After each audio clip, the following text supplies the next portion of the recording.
Hey guys, tonight we're stepping back in time, way back, to a world of hushed drawing rooms, gaslight flickers, and the gentle rustle of silk. Imagine, if you will, that you're a fly on the wall, perched precariously on a velvet curtain rod, watching a scene unfold in a grand Victorian parlor. The air is thick with the scent of potted ferns and perhaps a hint of coal smoke from the fireplace. A young woman, perhaps your cousin Eleanor, is engaged in polite conversation, her hands daintily clasped in her lap. She's discussing the latest romantic novel, or perhaps the tediousness of the upcoming social season. Suddenly, her eyes flutter. A hand drifts to her forehead. The color drains from her cheeks, and before anyone can react, she sinks gracefully, like a wilted lily, to the floor. A collective gasp ripples through the room. Smelling salts are rushed forward, and worried whispers fill the air. Yes, tonight we're exploring the fascinating, often misunderstood phenomenon of why Victorian women fainted so often. You probably wouldn't survive a day in their tightly laced shoes, metaphorically speaking, of course. So, before you get comfortable, take a moment to like the video and subscribe, but only if you genuinely enjoy what I do here. And if you're feeling up to it, drop a comment below with where you're listening from and what time it is for you right now. It's always wild to see how far these sleepy stories travel. Now, dim the lights, maybe turn on a fan for that soft background hum, and let's ease into tonight's journey together. You find yourself standing, or rather, swaying slightly, in the middle of a bustling London street, circa 1880. Carriages clatter by, newsboys shout headlines, and the air is a delightful blend of horse manure and chimney smoke. It's an era of strict social codes, elaborate fashions, and a surprising number of fainting spells, particularly among women. You might observe a woman, perhaps out for her afternoon promenade, suddenly clutch at her throat, her face going pale. A kind gentleman, ever so chivalrous, might rush to her aid, offering an arm or summoning a hansom cab. This wasn't merely a dramatic flourish from period drama. Fainting was, for many Victorian women, a surprisingly common occurrence, almost a rite of passage in certain social circles. One mainstream historical fact we often overlook is the sheer prevalence of fainting episodes reported in medical texts and personal diaries of the time. It wasn't just a handful of overly dramatic ladies. It was a widespread enough phenomenon to warrant serious discussion among physicians and appear regularly in popular literature. Think about it. If you saw someone faint once a week, you'd start to consider it a normal part of life, wouldn't you? It became so common, in fact, that a certain etiquette around fainting developed, with specific ways to assist a swooning lady and the appropriate remedies to offer. It was all very prim and proper, even in unconsciousness. Now, for a quirky tidbit, did you know that special fainting couches became a common piece of furniture in Victorian homes? These weren't just ordinary settees. They were often elegantly designed, sometimes with a slightly raised end to support a reclining head, perfect for a sudden swoon. Imagine furnishing your home with a piece of furniture specifically designed for medical emergencies. It speaks volumes about the expected frequency of these events. It's almost like having a designated napping corner, but for unexpected, dramatic collapses. And these weren't just practical. They were often status symbols, upholstered in rich fabrics, signifying a household that understood and catered to the delicate sensibilities of its female inhabitants. It really makes you wonder if some enterprising furniture maker saw a niche market and exploited it. Historians still argue whether the frequency of fainting was genuinely higher due to physiological reasons, or if it was, at least in part, a culturally sanctioned performance of female delicacy. Was it truly a medical epidemic, or a complex interplay of physical ailments and societal expectations? We'll delve deeper into that delicious mystery as we drift through the gaslit streets of Victorian England, trying our best not to trip over a fainting couch. Your journey through this peculiar historical landscape is just beginning, and the air is already feeling a little close. You're still standing there, perhaps feeling a little lightheaded yourself just from thinking about it, and your gaze drifts to the waists of the women passing by. You notice something striking. Almost without exception, their figures are impossibly slender, their waists cinched to an almost unnatural degree. This brings us directly to one of the most widely recognized culprits behind Victorian fainting spells, the corset. The corset, a marvel of engineering or a medieval torture device, depending on your perspective and the tightness of the lacing. Imagine, if you will, being laced into one of these contraptions. It's not just a garment. It's an architectural structure for your torso. Steel boning, whalebone, or even rigid cording creates a formidable shell, reshaping your natural silhouette. You feel the pressure immediately, compressing your ribs, pushing your internal organs downward. Breathing becomes a shallow, conscious effort rather than an effortless reflex. A deep breath? Forget about it. A full, satisfying yawn? A distant memory. Your diaphragm, which usually has plenty of room to expand, now finds itself in a surprisingly cramped apartment. The mainstream historical fact here is undeniable. Extreme tight lacing, a practice known as lacing in or tight lacing, was indeed fashionable throughout much of the Victorian era. While not every woman laced herself to an 18-inch waist, the ideal silhouette promoted ever smaller proportions. This wasn't just about aesthetics. It was deeply intertwined with notions of respectability, femininity, and social status. A small waist was a sign of leisure, indicating a woman didn't perform manual labor and therefore belonged to the upper echelons of society. You probably wouldn't believe the amount of effort that went into achieving this look, sometimes with the help of a maid pulling the laces until you could barely whisper. Now for a quirky tidbit. Some corsets were designed with fainting laces that could be quickly loosened in an emergency. Imagine a built-in release valve for when the pressure became too much. It's almost comical in its design and acknowledgement that the garment itself was a hazard. It suggests that fainting was not only anticipated but planned for, a regular enough occurrence to necessitate a rapid unsnapping or unlacing of your very foundation garment. One wonders if a small bell would ring to alert the nearest servant to assist with the emergency unlacing. Probably not, but it's a fun thought, isn't it? The physiological impact of these garments was predictably significant. When your diaphragm can't fully descend, your lungs can't fully expand. This leads to reduced oxygen intake. And guess what happens when your brain doesn't get enough oxygen? That's right, you get dizzy. Your vision might swim, your ears might ring, and then the floor rushes up to meet you. Beyond just breathing, corsets could cause a myriad of other issues. Digestive problems as organs were displaced, muscle atrophy in the core due to lack of use, and even deformities of the rib cage over long periods of wear.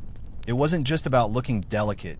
Sometimes it genuinely made you feel delicate. Historians still argue whether the extreme tight lacing seen in fashion plates was truly representative of everyday wear for the majority of Victorian women, or if it was an idealized, exaggerated portrayal. While certainly some women did engage in severe tight lacing, it's debated how widespread the most extreme practices truly were amongst all social classes and ages. Perhaps it was more aspirational than actual, like wanting to look like a supermodel, but mostly settling for comfortable pajamas.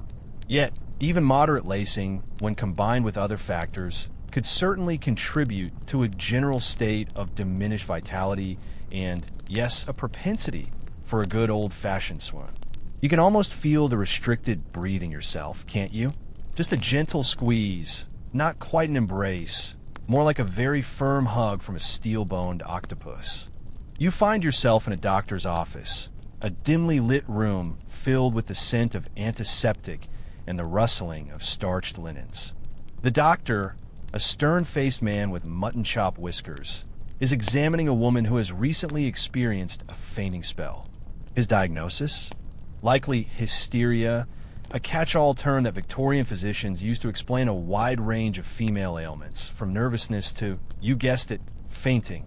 The mainstream historical fact is that the Victorian era saw a significant rise in the medical diagnosis of hysteria, particularly in women. This wasn't just a quirky medical term. It was a powerful label that shaped how women's health was understood and treated. The word itself comes from the Greek hystera, meaning uterus, reflecting the belief that female ailments were inherently linked to their reproductive organs. You wouldn't believe the theories they came up with. Now for a quirky tidbit, some doctors actually prescribe pelvic massage as a treatment for hysteria. Yes, you read that right. This involved manual stimulation by the physician, sometimes for hours, until the patient experienced what was termed a hysterical paroxysm, which euphemistically was another word for orgasm.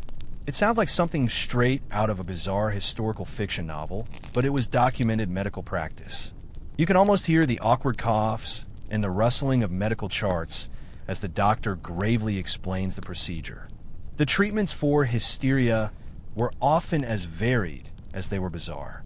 Besides pelvic massage, they included everything from bed rest and dietary restrictions to, in more extreme cases, surgical removal of the ovaries. It's a sobering reminder of how limited medical understanding was at the time, and how easily women's health could be dismissed or pathologized. The idea that fainting spells, which could have been caused by something as simple as a tight corset or poor diet, were instead attributed to a nebulous hysterical condition is truly mind-boggling. Historians still debate the extent to which the diagnosis of hysteria was a genuine medical phenomenon, or a reflection of societal biases and the patriarchal control of women's bodies. Was it a real illness, or a convenient way to silence or control women who deviated from expected norms?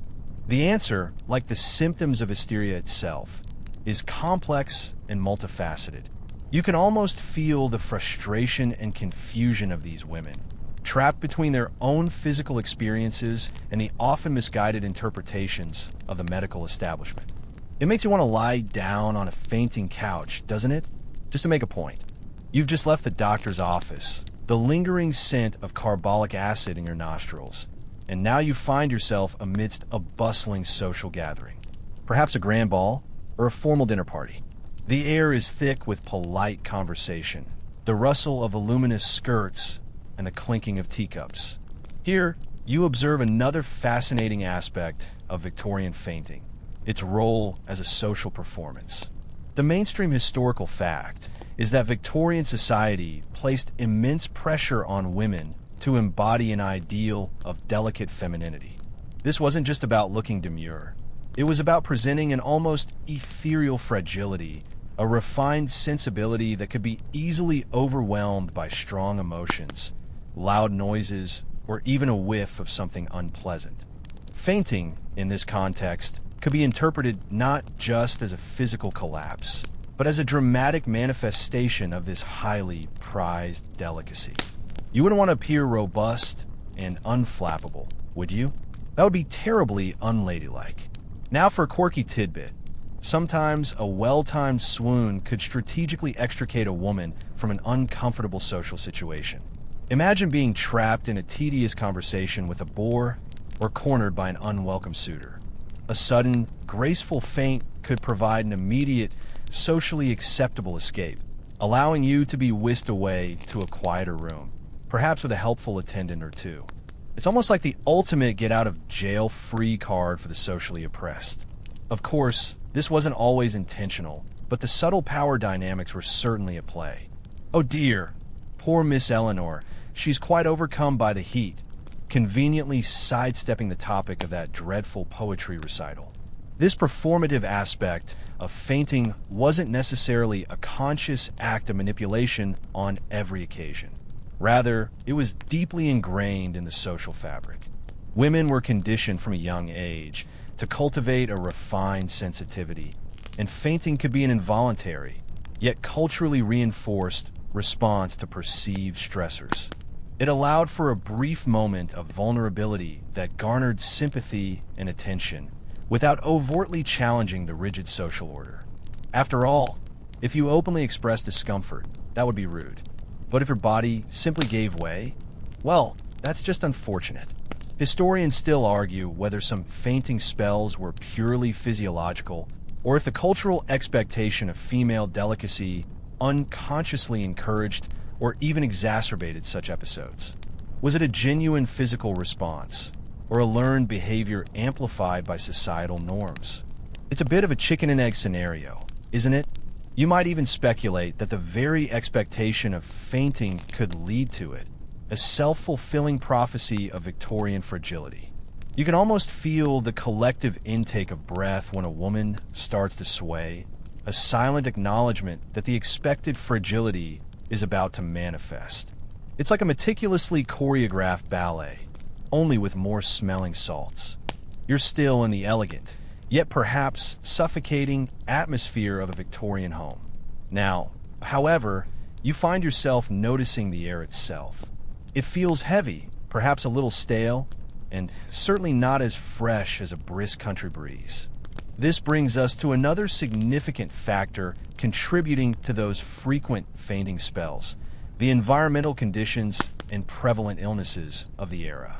The mainstream historical fact is that Victorian cities, especially rapidly growing industrial centers, suffered from notoriously poor air quality and sanitation.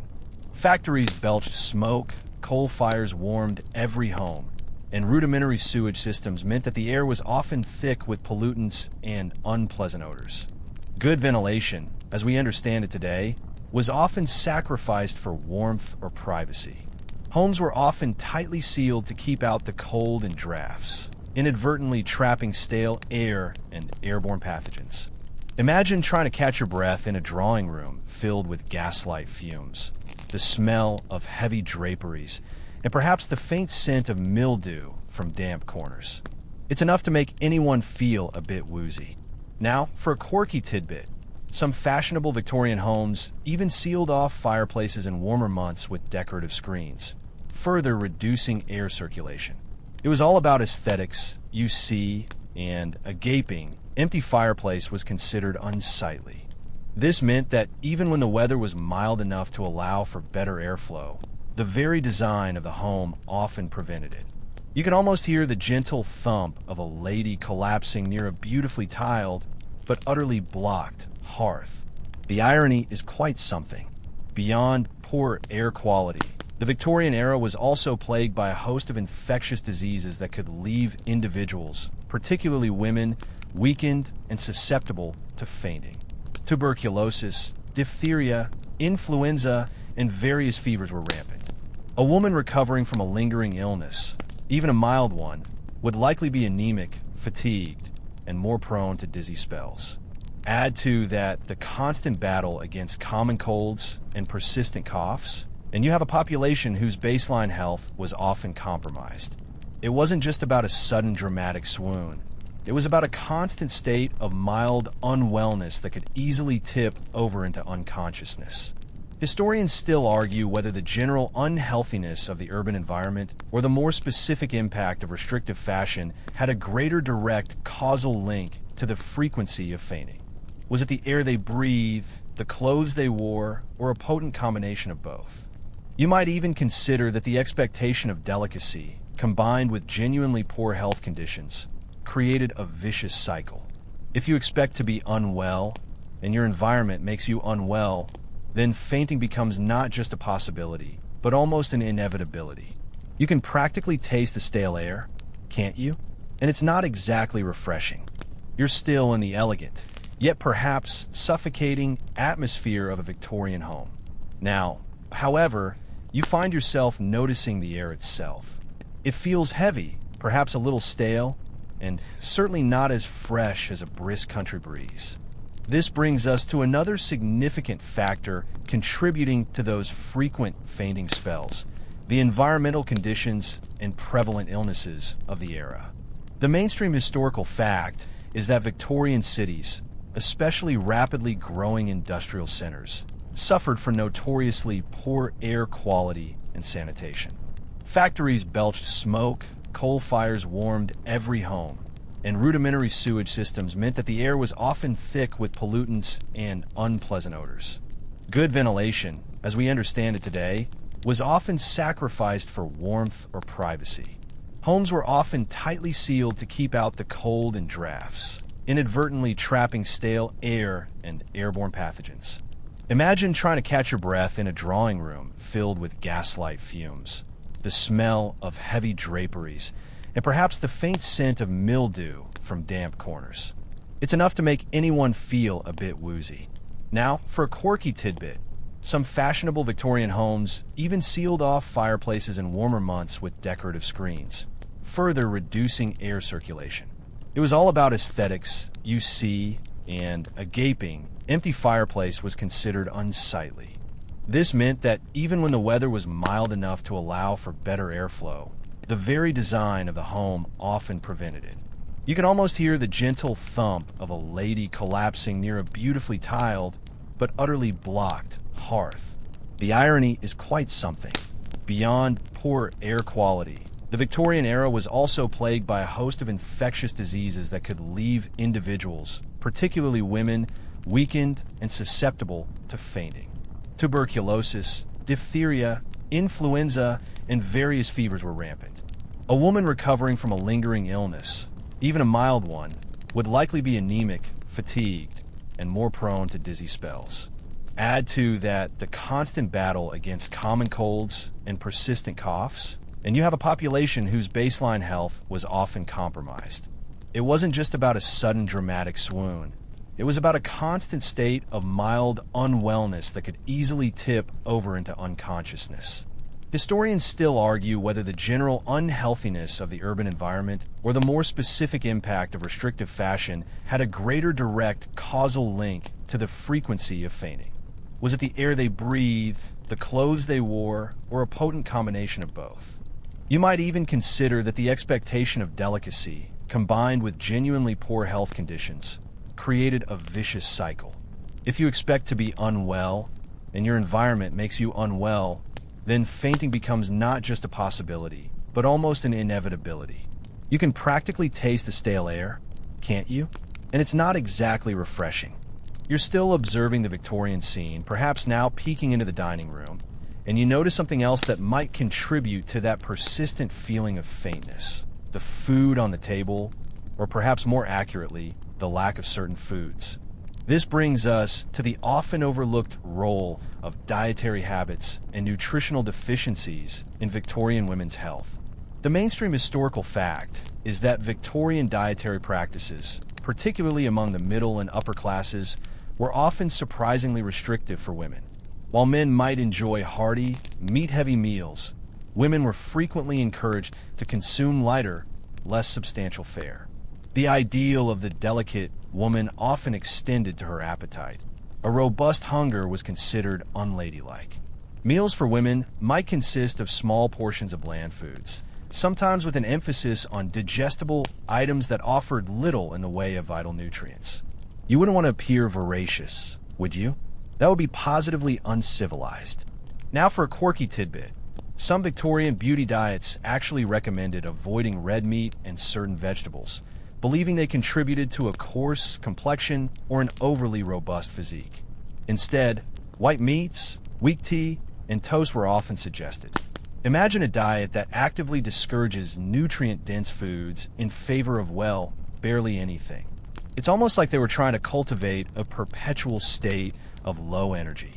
Oh, you're feeling faint, dear? Perhaps another sliver of dry toast will do the trick. This restrictive eating, combined with the often demanding social schedule and the tight lacing we discussed earlier, could easily lead to chronic nutritional deficiencies. Iron deficiency, for example, resulting in anemia, was widespread. Symptoms of anemia include fatigue, shortness of breath, pallor, which ironically was considered beautiful, and, yes, dizziness and fainting. Without sufficient iron, your blood can't carry enough oxygen to your brain and other organs, making a swoon almost inevitable. It's not hard to connect the dots. Less food, less iron, less oxygen, more fainting. Historians still argue whether the restrictive diets were purely a result of social dictates on femininity, or if they were also influenced by genuine, albeit misguided, medical advice regarding digestion and constitution. Was it fashion, science, or a muddled combination of both that left so many women perpetually undernourished? You can almost feel the gnawing emptiness in your stomach as you imagine a day on a typical ladle-like diet. It's enough to make anyone dream of a hearty, forbidden steak, isn't it? Perhaps even dream of a fainting spell that conveniently takes you to a buffet. You've considered the internal pressures of corsets and the internal emptiness of restrictive diets. But now, let's step back and look at the broader picture of Victorian fashion. You're observing a lady preparing for a social call, and you notice that beyond the corset, there are layers upon layers of fabric, petticoats, and bustling contraptions. This brings us to the sometimes overlooked role of other restrictive clothing items in contributing to faintness.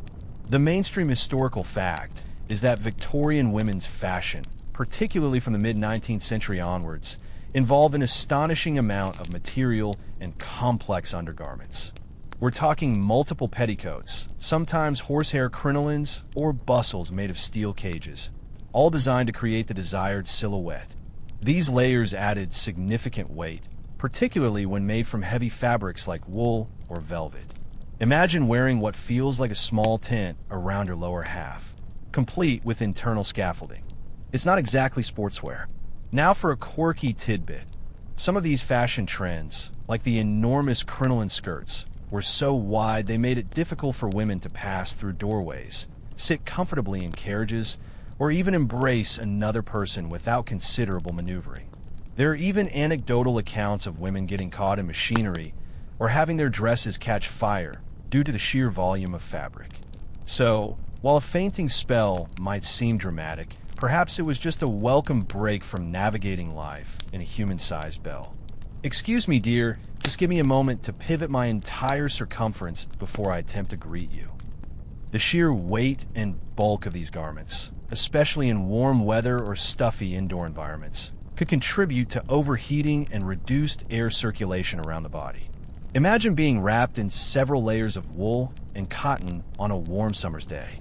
Your body struggles to regulate its temperature, leading to perspiration, dehydration, and an overall feeling of lethargy that could easily tip into lightheadedness. It wasn't just the corset squeezing, it was the entire ensemble creating a walking, sweltering personal microclimate. You can practically feel the heat radiating off you just thinking about it. Historians still argue whether the physical restrictions of these voluminous fashions were consciously designed to keep women less mobile and thus more confined to the home, or if they were simply the natural evolution of aesthetic ideals. Was it a subtle form of control, or merely a cumbersome expression of beauty? You might even consider the sheer effort involved in simply wearing such clothes. Every step, every movement required more energy than modern dress. It's no wonder a Victorian woman might feel a bit tired and prone to a sudden sit-down or collapse after a particularly strenuous afternoon of not doing much at all. It makes you appreciate the simple elegance of a t-shirt and jeans, doesn't it? You're back in the doctor's office, or perhaps a private sanatorium, and the conversations you overhear are less about fashion and more about the delicate, often perplexing, inner workings of the female mind. This brings us back to the persistent, often misunderstood concept of nervous disorders and the ever-present shadow of hysteria. The mainstream historical fact is that Victorian medicine frequently attributed a wide array of physical symptoms in women, including fainting, to problems with their nerves. This vague diagnosis encompassed everything from anxiety and depression to fatigue and unexplained pain. The idea was that women were inherently more fragile, emotionally and physically, and therefore more susceptible to disruptions of their nervous system. You could have a bad day, stub your toe, and suddenly you're described as having a nervous constitution. It was a convenient explanation for almost anything. Now for a quirky tidbit. One popular Victorian cure for nervous disorders, particularly for upper-class women, was the rest cure.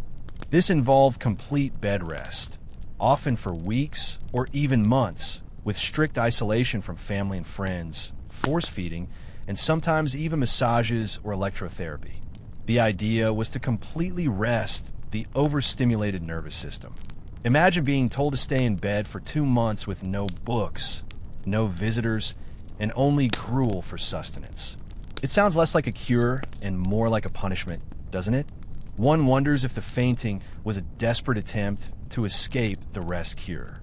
The underlying issue here was a fundamental misunderstanding of mental health and the complex interplay between mind and body. What we might recognize today as depression, anxiety, or even chronic fatigue syndrome were often lumped under the umbrella of hysteria or nervous debility. This meant that real physical symptoms were often dismissed as purely psychological, and genuine emotional distress was trivialized. The fainting spell, then, became a visible manifestation of an invisible struggle, a cry for help that was often misdiagnosed and mistreated. Historians still argue whether the widespread diagnosis of nervous disorders genuinely reflected a higher incidence of such conditions in Victorian women, or if it was a cultural construct used to pathologize female experiences that didn't conform to societal expectations. Was it a reflection of real suffering, or a way to label women who were simply exhausted, bored, or rebellious? You might even consider the psychological toll of living in a society that constantly expected you to be delicate and easily overwhelmed. It's enough to give anyone a case of the vapors, isn't it? Just the thought of it is rather exhausting. You've heard the medical theories, the social pressures, and the fashion constraints. Now, let's shift our gaze to the more romanticized versions of fainting, the ones that filled the pages of novels and adorned the canvases of paintings. You find yourself immersed in the dramatic world of Victorian literature and art, where the fainting woman was a recurring and powerful motif. The mainstream historical fact is that fainting, particularly a graceful swoon, was a highly popular and effective narrative device in Victorian novels, poems, and plays. It served multiple purposes: to heighten emotional tension, to signify a character's extreme sensibility or distress, or to provide a convenient plot point for a dramatic revelation or a sudden rescue. Heroines often swooned at moments of shock, grief, or overwhelming joy. You wouldn't find a plucky, unflappable heroine in many of these tales. Her delicate nature was part of her appeal. It was almost a prerequisite for true romantic suffering. Now for a quirky tidbit. Some literary critics argue that the fainting heroine inadvertently provided a subtle form of escapism for female readers. If the heroine could be overcome by emotion, perhaps it subtly validated the intense feelings that Victorian women were expected to suppress in their daily lives. It was a way for them to experience vicariously the drama and emotional release that society often denied them. Imagine reading about a character who finally lets it all out, even if it's by collapsing to the floor. It's almost therapeutic, isn't it? The visual arts, too, embrace the fainting motif. Paintings often depicted women in various states of unconsciousness, their pale faces and limp forms emphasizing their fragility and beauty. These images reinforced the societal ideal of the delicate female, often portraying them as passive objects of male protection and admiration. The faint wasn't a sign of weakness in these portrayals, but rather a testament to a refined, sensitive soul. It was a picturesque moment, perfect for capturing on canvas. Historians still argue whether the prevalence of fainting in Victorian art and literature merely reflected a genuine societal phenomenon, or if it actively shaped and reinforced the cultural expectations that women should faint. Did art imitate life, or did life imitate art? You might even consider how these artistic portrayals could have influenced women's own perceptions of themselves, subtly encouraging them to embrace this delicate ideal. You can almost feel the dramatic tension building, waiting for that inevitable, graceful descent into unconsciousness. It's all very dramatic, isn't it? And quite beautiful in its own peculiar way. You've seen the cultural narrative, the delicate ideal, and now you shift your perspective to the hallowed halls of medicine, where slowly, ever so slowly, the understanding of women's health began to evolve. This brings us to the changing medical perspectives that gradually challenged the pervasive concept of hysteria and offered more nuanced explanations for fainting. The mainstream historical fact is that by the late Victorian era and into the early 20th century, some progressive medical professionals began to question the all-encompassing diagnosis of hysteria.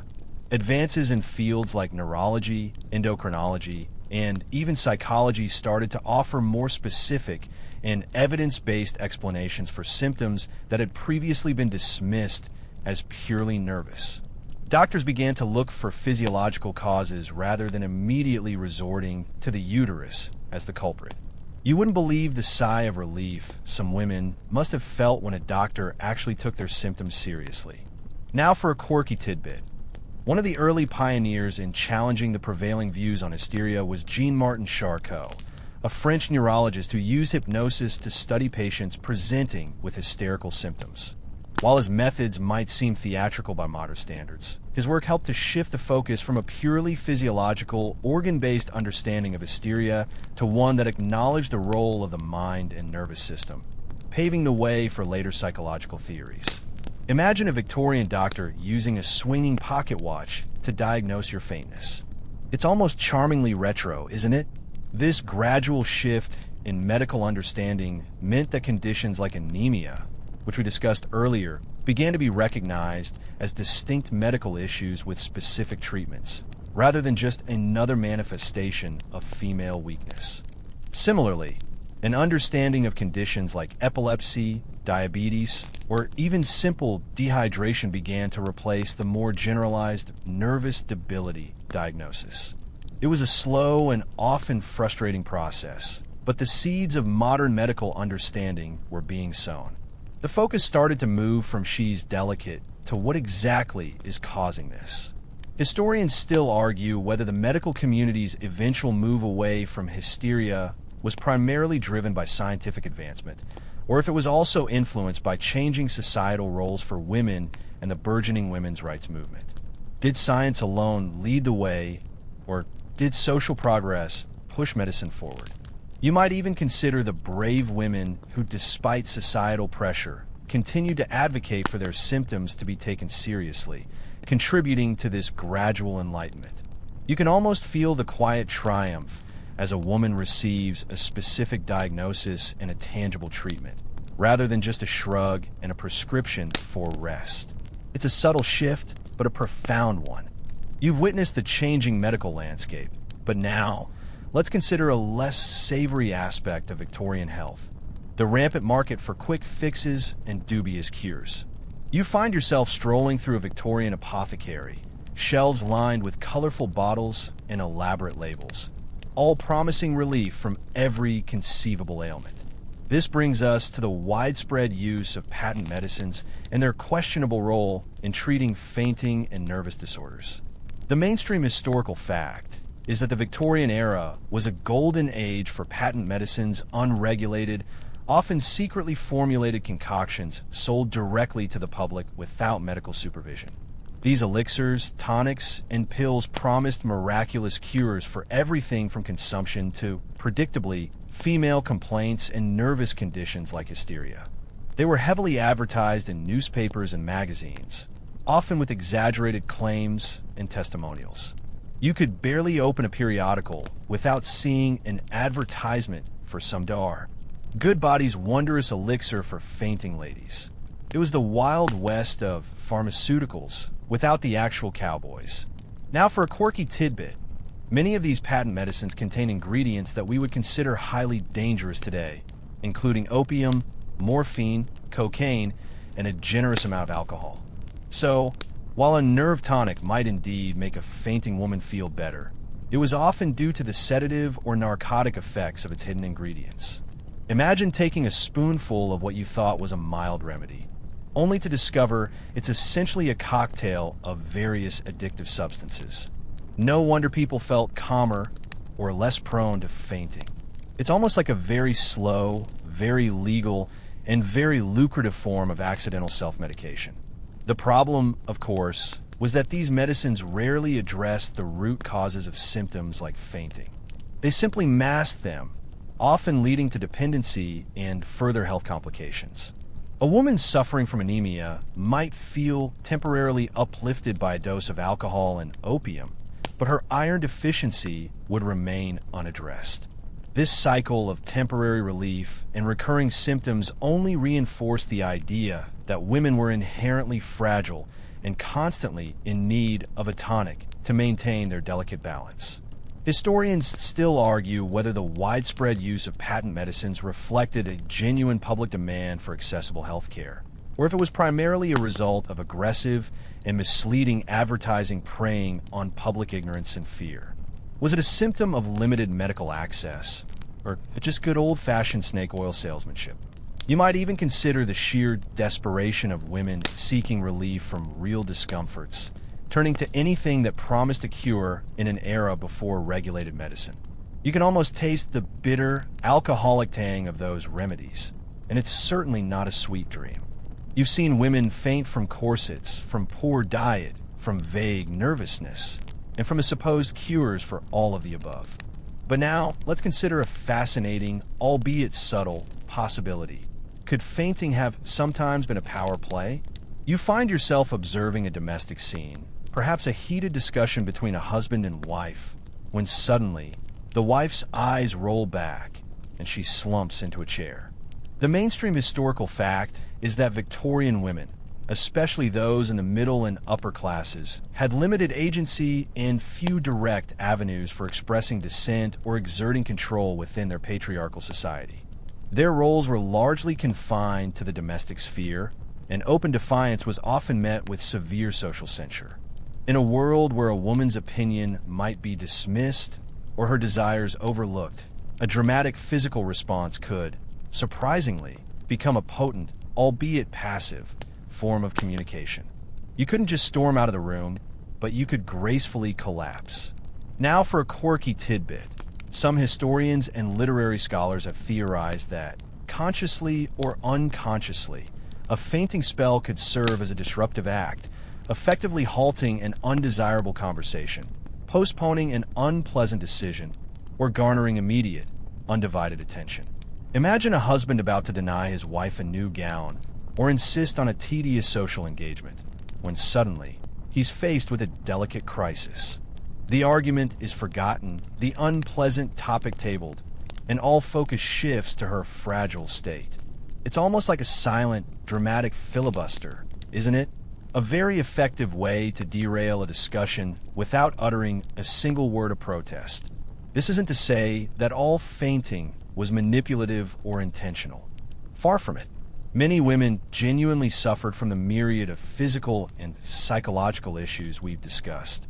However, in a society that so heavily emphasized female delicacy and vulnerability, the act of fainting could inadvertently, or perhaps even subtly, confer a temporary power. It forced those around the woman to attend to her, to prioritize her well-being, and often to reconsider whatever had caused her distress. It was a way for the physically weak to assert a surprising form of control over the more powerful. Historians still argue whether instances of strategic fainting were a widespread phenomenon or isolated anecdotes interpreted through a modern lens of female empowerment.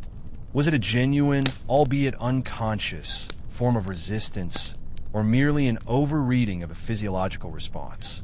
You might even consider the subtle satisfaction of temporarily seizing control of a situation by completely losing it, physically speaking. It's a fascinating thought, isn't it? A silent, dramatic rebellion in a world of stifling corsets and polite repression. You've considered the individual factors and the subtle social strategies, but now let's zoom out to the broader canvas of Victorian life and consider something fundamental.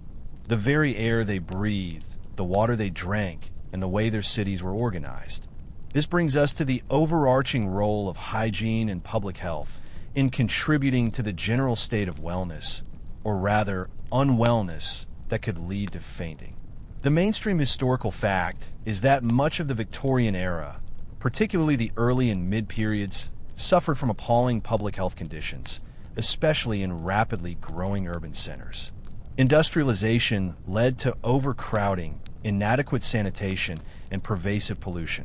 Cholera epidemics, typhoid outbreaks, and widespread tuberculosis were not uncommon. Imagine the smell of London, a potent blend of horse manure, coal smoke, human waste, and unwashed bodies. It was a sensory assault and a breeding ground for illness. You wouldn't want to take a deep breath in those streets without a handkerchief pressed to your nose. Now for a quirky tidbit. The Great Stink of 1858 in London was so overwhelmingly foul due to untreated sewage in the River Thames that Parliament actually considered relocating. Imagine an entire government being driven from its seat by the sheer stench of its own city. It was a pivotal moment, forcing action on sewage systems and public sanitation. Before that, however, countless people lived in conditions that were chronically debilitating, making them more susceptible to any number of ailments, including general weakness and, yes, fainting. It's almost comical in its horror, isn't it? A city literally smelling itself into action. These widespread public health issues meant that many Victorians lived in a constant state of mild illness or recovery. Chronic infections, poor nutrition, exacerbated by bad sanitation and disease, and constant exposure to pathogens led to a general weakening of the population. Anemia, which can cause fainting, was rampant due to poor diet, but also parasitic infections and chronic illness. When your body is constantly battling low-grade infections and environmental toxins, its reserves are depleted, making it far easier to lose consciousness from minor stressors or even just standing up too quickly. Historians still argue whether the improvements in public health later in the Victorian era had a more significant impact on the decline of widespread fainting spells than changes in fashion or medical understanding. Was it the cleaner water and air that made the difference, or the loosening of corsets and the shift away from the hysteria diagnosis? You might even consider how interconnected all these factors were. A healthier environment meant healthier people, who might then be less susceptible to the physical strains of fashion or the psychological toll of societal expectations. You can almost feel the relief as clean water begins to flow and the air becomes slightly less thick with everything. It's a slow, incremental improvement, but a profound one for daily life.